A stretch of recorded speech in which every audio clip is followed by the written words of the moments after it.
नमस्कार विद्यार्थी मित्रांनो, मी प्राध्यापक मांडके HK, विषय मराठी. आज आपण पाहणार आहे इयत्ता 12वीचा व्याकरणमधील पाठ समास. समास आपण या ठिकाणी दोन उदाहरणं पाहूया समासातली. पहिलं वाक्य आहे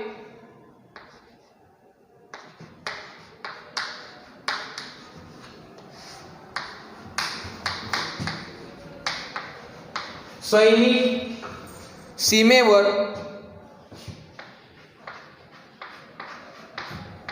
पहारा करताना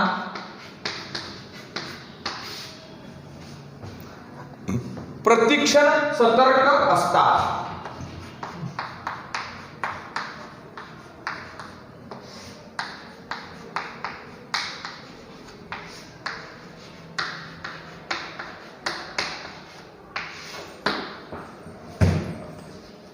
दुसरं वाक्य आपण पाहूया. त्याने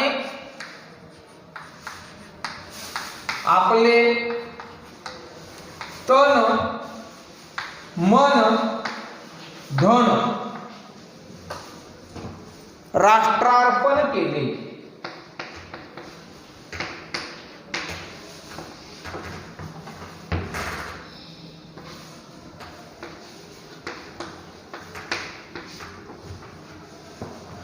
तर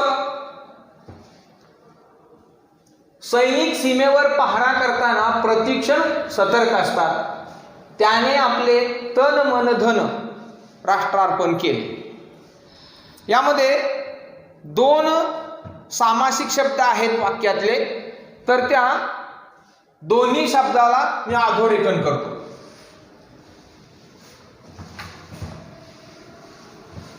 हे वाक्यामधले दोन सामासिक शब्द आहेत. पहिल्या वाक्यामध्ये प्रतीक्षण हा सामासिक शब्द आहे, दुसऱ्या वाक्यामध्ये राष्ट्रार्पण हा सामासिक शब्द आहे. तर प्रतीक्षण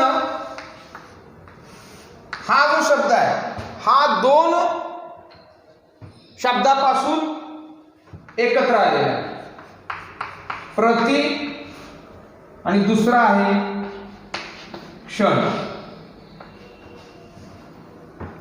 दोन शब्द प्रति आणि क्षण हे जे दोन शब्द आहेत, या दोन शब्दाचा एकत्र जोडून या ठिकाणी प्रतिशब्द तयार झालेला आहे, प्रतिक्षण. आता प्रतिक्षण यामध्ये दोन कोणकोणतं शब्द आहेत? प्रति आणि क्षण म्हणजे दोन पद आहेत. एक प्रति हे शब्द म्हणजे एक पद आहे, क्षण हा एक शब्द आहे म्हणजे या ठिकाणी एक पद आहे. प्रतिक्षण म्हणजे प्रत्येक क्षण.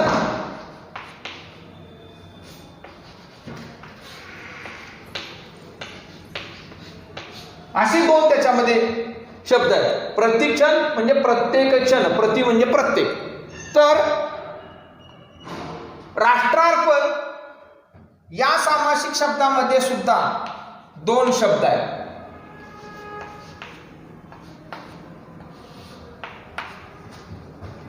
एक आहे राष्ट्र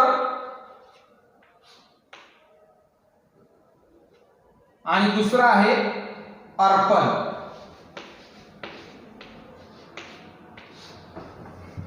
दोन शब्द आहेत इथे पहा.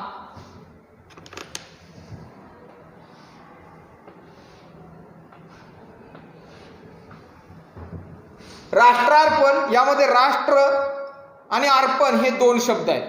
म्हणजे राष्ट्राला अर्पण या दोन शब्दासाठी एक शब्द आपण राष्ट्रार्पण घेतलेला आहे.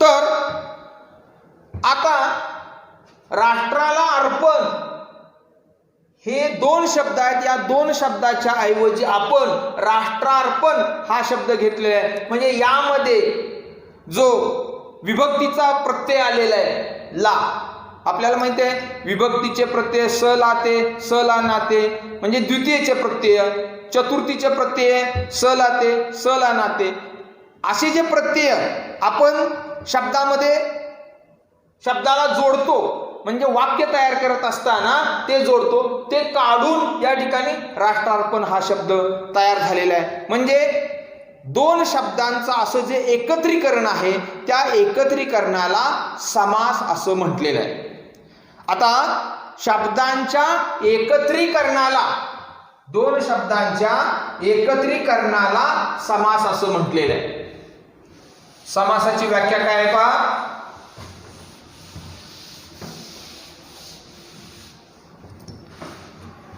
शब्दांच्या एकत्रीकरणाला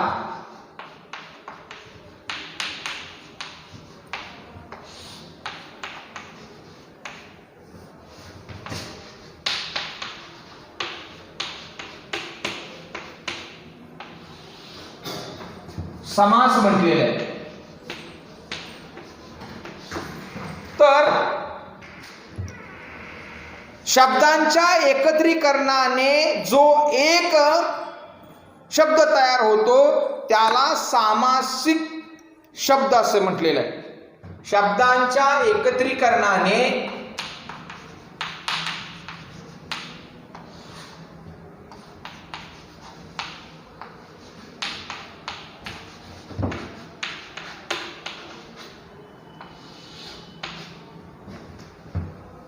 जो एक शब्द तयार होतो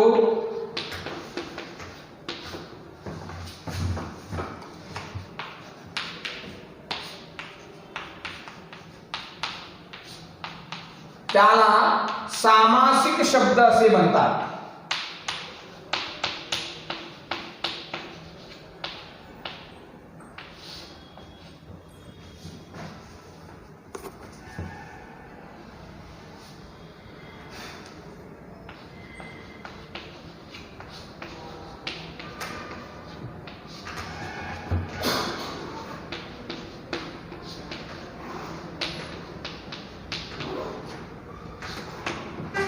म्हणजे दोन शब्द एकत्र केल्यानंतर समास या ठिकाणी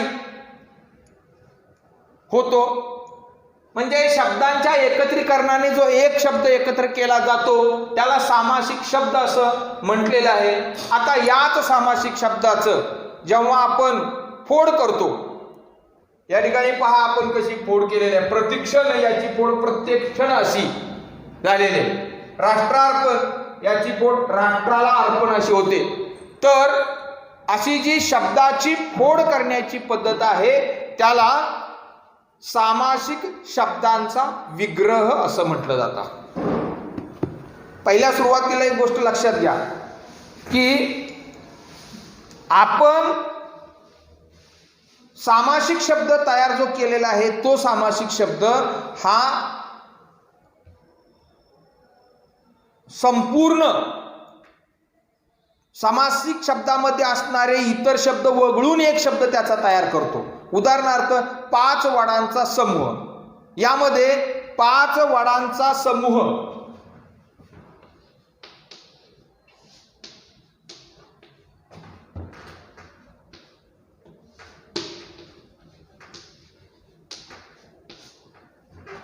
या 3 शब्दाला आपण एकत्र एकच शब्द म्हणजे ती शॉर्टकट त्याला म्हणू आपण, तो म्हणजे पंचवटी असं म्हणतो. 5 वडांचा समूह असं म्हणण्याच्या ऐवजी त्याला पंचवटी असं म्हणतो. बटाटे घालून केलेला वडा असं 5 शब्द न घेता आपण बटाटे वडा असं त्याला म्हणतो. म्हणजे आपण बोलत असताना अनेक शब्दाच्या ऐवजी असा एक शब्द तयार करतो ज्यामध्ये 2 किंवा 2 पेक्षा जास्त पद असतील असा सामासिक शब्द तयार करतो. आणि अशा सामासिक शब्दाचा आपण या ठिकाणी विग्रह करतो. म्हणजे सामासिक शब्दाचे फोड करून दाखवण्याच्या पद्धतीला सामासिक शब्दाचा विग्रह असं म्हटलेलं आहे. सामासिक शब्दाचा विग्रह याची व्याख्या पहा.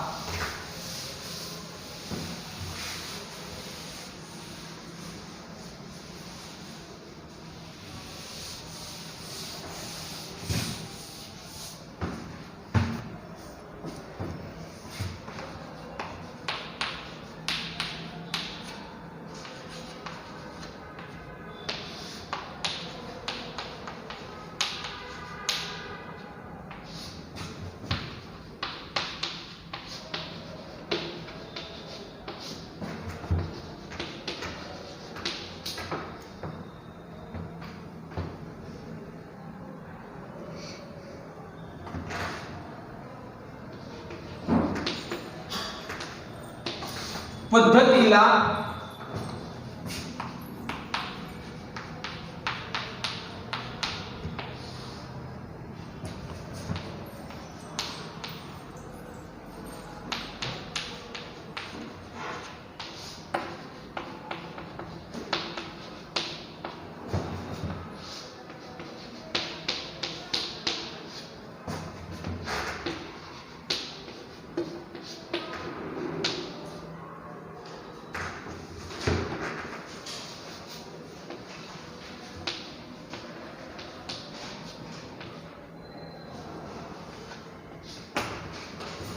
सामासिक शब्दाचं फोड करून दाखवण्याच्या पद्धतीला सामासिक शब्दाचा विग्रह असे म्हटलेले आहे.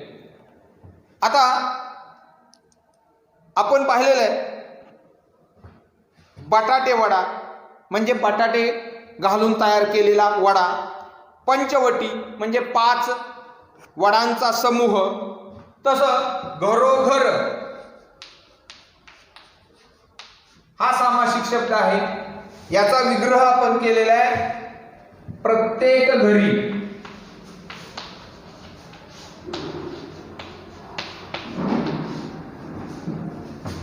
प्रतिक्षण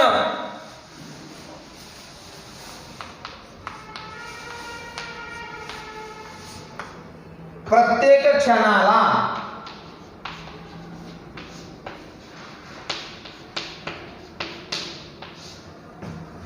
असा विग्रह आपण या ठिकाणी तयार करतो. तर आपल्या आता लक्षात आलं असेल की सामासिक शब्दामध्ये 2 पदे आहेत, कमीत कमी 2 पदे. 2 पेक्षा अधिकही पदे असतात, पण सामासिक शब्दामध्ये जी 2 पदे आहेत या पदाच्या प्राधान्यावरून समासाचे प्रकार पडतात. म्हणजे सामासिक शब्द जो आहे त्यामध्ये कमीत कमी 2 या ठिकाणी शब्द आहेत, त्या शब्दालाच पद असं म्हटलेलं आहे.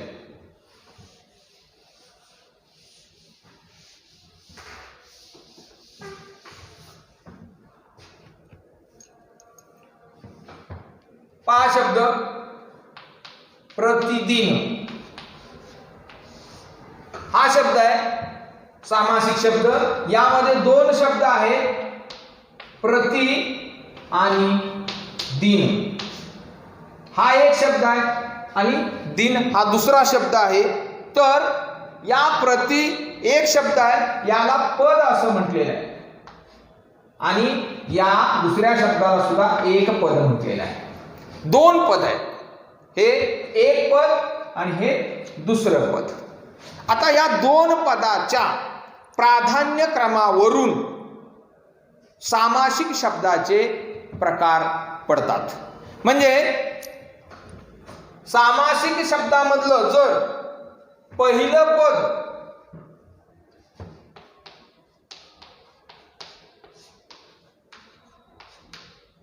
प्रधान असेल तर तो समासाचा प्रकार होतो अव्ययी भाव समास.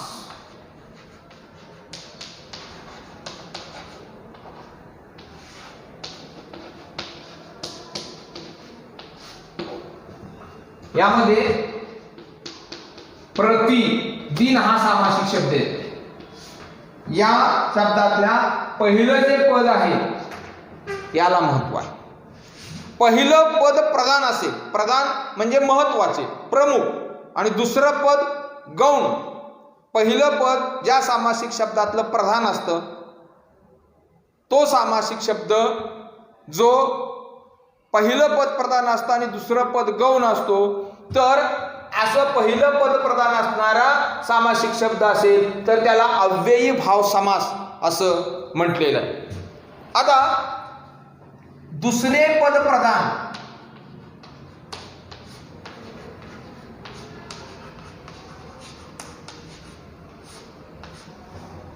असेल तर दुसऱ्या पद प्रधान असेल तर तत्पुरुष समास.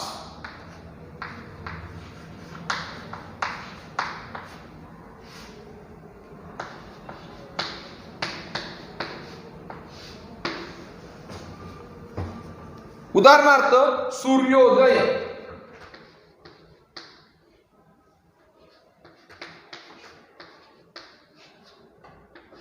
यामध्ये उदय हा जो शब्द आहे हा प्रधान आहे, म्हणून इथं तत्पुरुष समास होतो. पहिलं पद प्रधान असेल तर अव्ययभाव समास, समासातील दुसरं पद प्रधान असेल तर तत्पुरुष समास, आणि दोन्ही पदे या ठिकाणी जर प्रधान असतील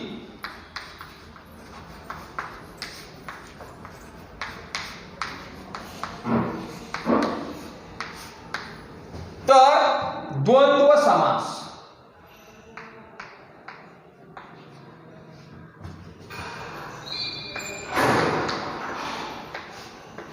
या ठिकाणी दोन्ही पद सामासिक शब्दातली महत्वाची असतील तर त्याला द्वंद्व समास असं म्हणतो. खरे खोटे,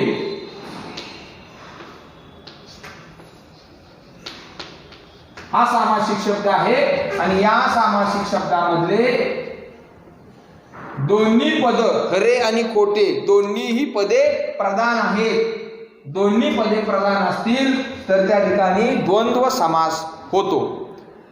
त्यानंतर शेवटचा प्रकार जो आहे तो म्हणजे दोन्ही पदे प्रधान नसून त्याऐवजी दोन्ही पदातून तिसऱ्याच पदाचा बोध होतो, तेव्हा त्याला बहुव्रीही समास असं म्हटलं जातं. दोन्ही पदातून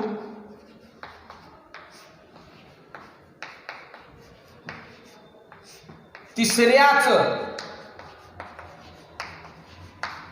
पदाचा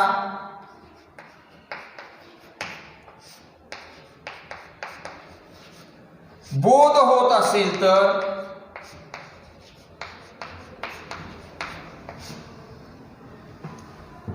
त्या ठिकाणी होतो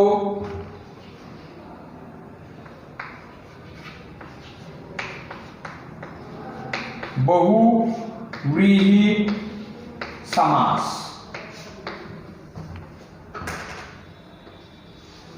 अथांग, यामध्ये दोन्ही पद प्रधान नसून दोन्ही पदांच्या ऐवजी तिसऱ्याच पदाचा, अथांग म्हणजे ज्याचा थांग लागत नाही, ज्याचा ठाव लागत नाही असा, तर तिसऱ्याच पदाचा बोध होत असेल तर बहुव्रीही समास होतो. आता समासाचे प्रमुख या ठिकाणी 4 प्रकार पडलेले आहेत. पहिला अव्ययीभाव समास, दुसरा तत्पुरुष समास, तिसरा द्वंद्व समास, चौथा बहुव्रीही समास. हे जे 4 समासाचे प्रकार आहेत हे प्रमुख 4 प्रकारच इयत्ता 12वी साठी महत्वाचे आहेत. समासाचे जे 4 प्रकार आहेत, आता यामध्ये तत्पुरुष समास किंवा द्वंद्व समास, या द्वंद्व समासाचे जे उपप्रकार आहेत ते आपण पाहणार आहे, पण अभ्यासक्रमाच्या दृष्टिकोनातून हे जे प्रमुख 4 जे प्रकार आहेत समासाचे तेच या ठिकाणी महत्वाचे आहेत. तर आपण समासाचे जे प्रकार आहेत आणि त्याचे जे उपप्रकार आहे ते आपण या ठिकाणी पुढच्या तासाला पाहणार आहे. धन्यवाद.